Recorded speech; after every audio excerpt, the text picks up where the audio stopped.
Contrariwise. Contrariwise, continued Tweedledee. If it was so, it might be, and if it were so, it would be.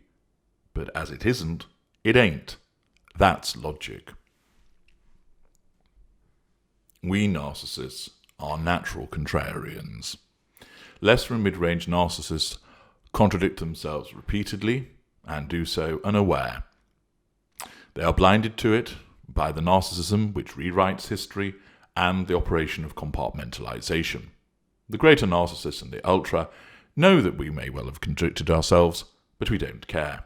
And if you try and point that out to us, our higher level of cognitive function and the more evolved nature of our narcissism allows us to put particular doubt in your mind, to run rings around you, to suggest that you are the one that is mistaken.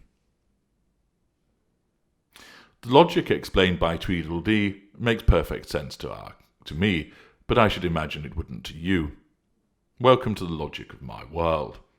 The pensions that are kind and I exhibit foretelling you that the colour black is actually white, and when you eventually agree, and you will do no matter how ridiculous this may appear, in order to appease us, we will then tell you that it was black all along, or actually it's orange, or actually it's azure. Our ability to deploy contrariwise and operate in a contradictory manner must rank amongst one of the most confusing, infuriating and draining manipulative techniques that we possess. Well, judging by your reactions when it's utilised, it certainly appears to be the case. In all honesty, this contradictory nature is used so often, it may as well be a default setting. No matter what you say to us, if it threatens our control, our narcissism causes us to automatically adopt a contrary position, even if, to you, that contrary position appears to be untenable, and that it flies in the face of your logic.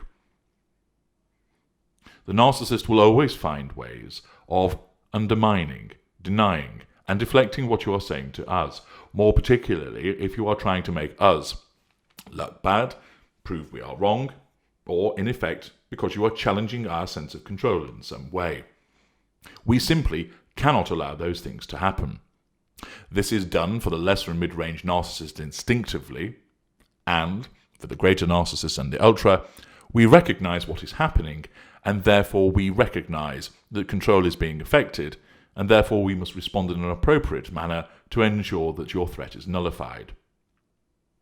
Narcissists operate with a number of standard phrases that will be utilized in furtherance of this ability of contradictory behavior. Why must you always exaggerate? No, I've never done that. You are overreacting again. I think you will find that you are being too sensitive. I didn't mean it in the way that you are interpreting it. You always look at things the wrong way round. I didn't say that. Your memory is playing tricks on you. You, he, she, the world, is making things up about me. If you say so, but you've got it wrong. I never do that. You always have to make a scene, don't you? The relevant narcissistic manipulations deployed here are as follows. Why must you always exaggerate? Revision of history, and ironically enough, exaggeration. No, I have never done that. Denial. You are overreacting again. Projection. Revision of history. Provocation. I think you will find that you are being sensitive. I didn't mean it in the way that you are interpreting it. Deflection. Revision of history. Twisting. You always look at it the wrong way. Blame shifting, exaggeration. I didn't say that. Denial. Your memory is playing tricks on you. Blame shifting, revision of history. You, he, she, the world is making things up. Denial. If you say so, but you have got it wrong. Passive aggressive provocation. I never do that. Denial. You always have to make a scene, don't you? Provocation, blame shifting, projection, and exaggeration. I'm sure many of those phrases will be familiar to you. Our capacity to be presented with evidence of something and then in the next breath deny the existence of that evidence is staggering to you. We will reject what you say, deny we ever said anything even though we actually said it just a mere minutes ago, and twist our position so many times we appear to turn into a corkscrew. This is because, from our perspective, driven by the narcissism, we can turn inside out, upside down, back to front, and face every single way at once, so long as we are able to assert control over you, which means either asserting control over you or nullifying the perceived threat that you pose to our control. This contradictory nature exists because we operate with a sense of entitlement. We can say, do, and think what we want.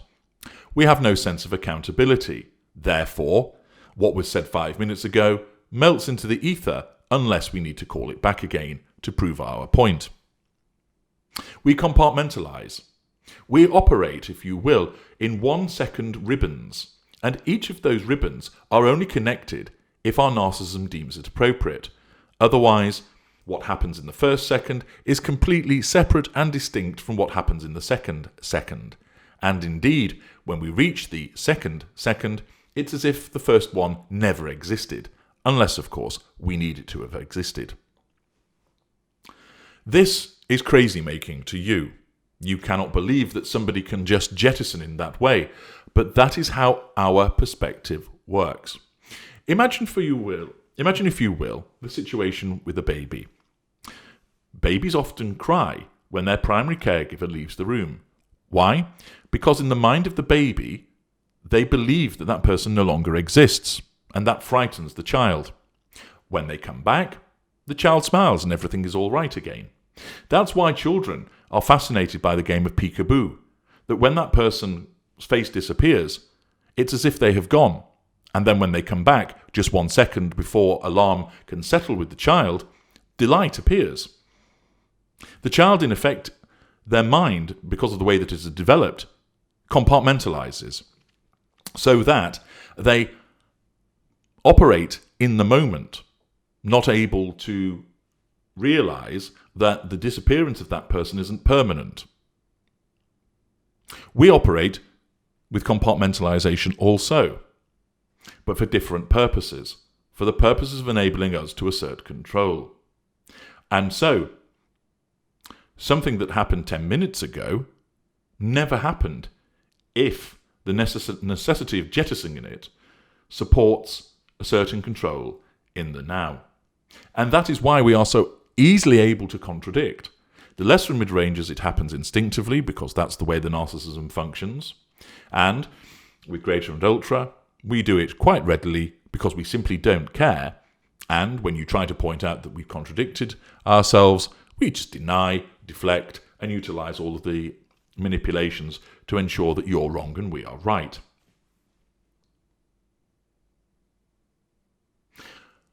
This is done for several purposes. The first is for control, and that must mean demonstrating that we are never wrong, and therefore we also must show that we're never to be wrong.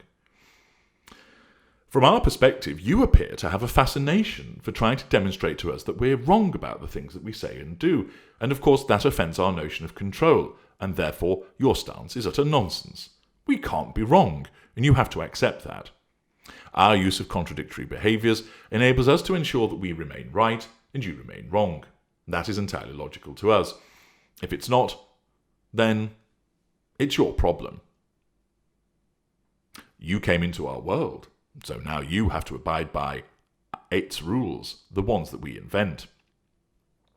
Don't try and argue that you didn't agree to this. When you embraced our illusion, you consented to this state of affairs. Do not try and deny that that is the case, otherwise we will just have to provide you with some more contrariwise. Another reason why this happens is that it generates confusion. Where you're dealing with a greater or ultra narcissist, this is intentional. By bringing about the shifting stance, this state of confusion, you are easier to control. It is a collateral consequence where you're dealing with a lesser or mid-range narcissist. You are truth seekers, and you are in effect creatures of order and logic from your perspective. And rather than just go, oh, I'm dealing with a narcissist.